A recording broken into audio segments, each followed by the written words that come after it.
tem mais notícia, mais informação, porque no evento com empresários desta quarta-feira, o ministro da Economia, Paulo Guedes, afirmou que o atual governo não vai deixar nenhum real de dívida para as próximas gerações.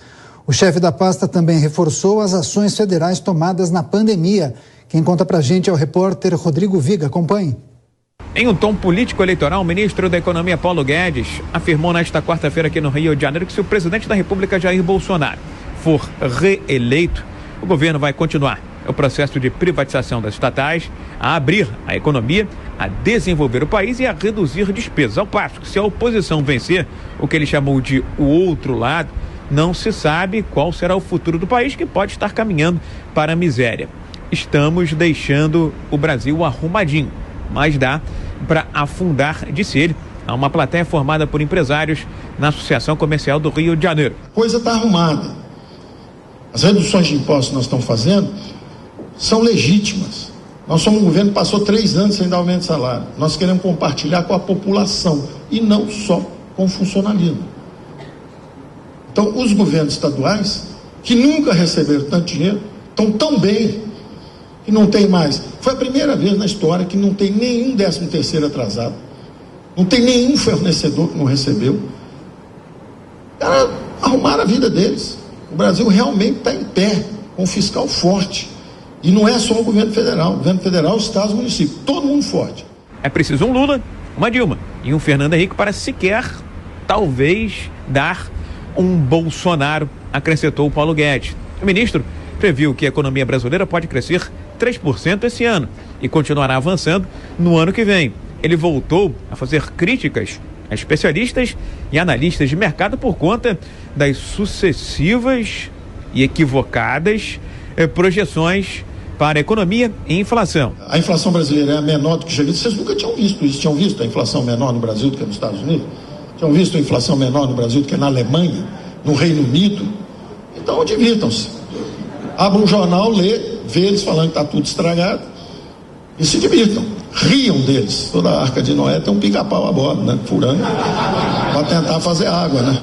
Guedes destacou que pela primeira vez na história, a inflação brasileira ficará abaixo e o PIB brasileiro acima dos países do G7. Ele estimou que as despesas públicas podem fechar esse ano na casa de 18% e continuarão caindo no ano que vem, caso Bolsonaro seja reeleito, para uma casa de 15%.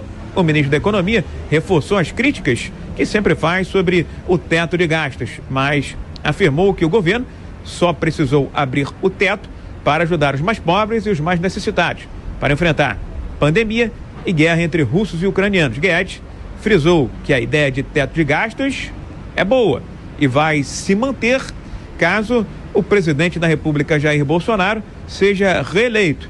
No entanto, essa ferramenta criada no governo Temer para evitar um inchaço do Estado, em alguns casos, talvez precise de ajuste.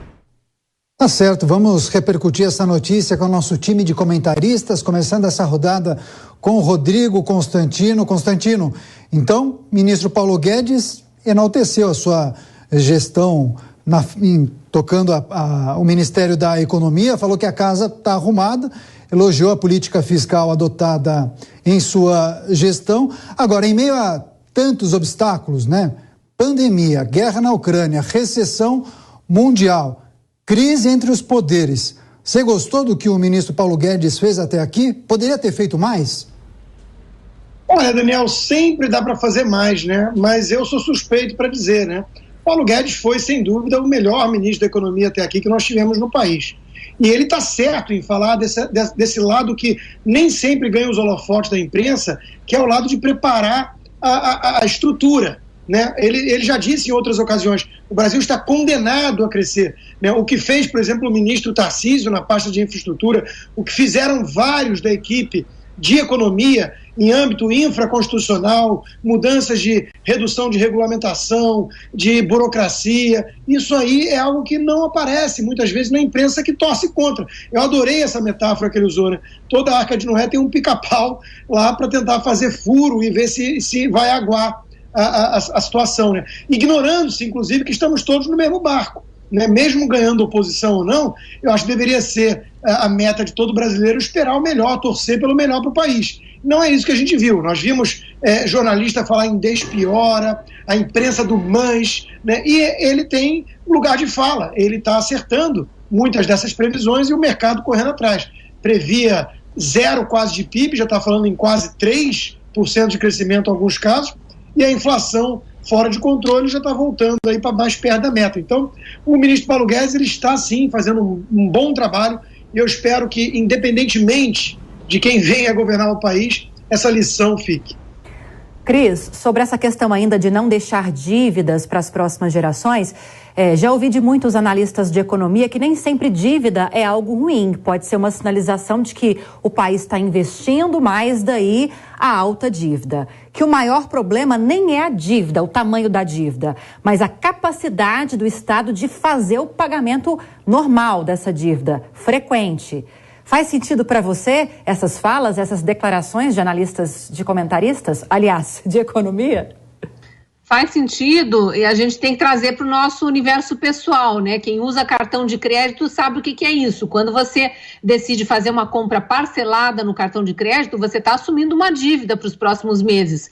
Mas você sabe que tem capacidade de pagar e que aquilo não vai virar uma bola de neve. Pelo menos a grande maioria sabe. Até porque se não pagar, os juros vêm pesados em cima e aquilo fica fora de controle. Então, realmente, a dívida em si, por isso que quando a gente ouve uma parcela X, né, X% dos brasileiros estão endividados. A gente precisa saber o que é endividamento aí em cartão de crédito, que é uma programação de pagamento futuro. Para a maioria é isso, né? Então não é tão perigoso assim o estar endividado. É óbvio que quando a gente fala de país, o volume de dinheiro é muito maior e sim, a quantidade importa também. Não pode ser uma coisa tão fora de controle que o orçamento, que é todo engessado, fique preso com pagamento de dívida e falte dinheiro para outras áreas que são prioritárias e obrigatórias até. Mas eu também queria reforçar, adorei essa analogia do pica-pau, vou até anotar aqui, quer dizer, eu já anotei, depois vou passar para minhas redes sociais, que toda a Arca de Noé tem um pica-pau a bordo, furando o casco para ver se a água entra. É impressionante como a economia brasileira bombando, nós aqui despontando entre o G7, em termos de inflação baixa e de PIB subindo, né, as projeções todas diferentes daquelas pessimistas que tinham analisado anteriormente, e ainda tem gente insistindo em dizer que o governo não fez nada pela população na pandemia, achando que o resultado econômico de agora não foi um planejamento anteriormente feito.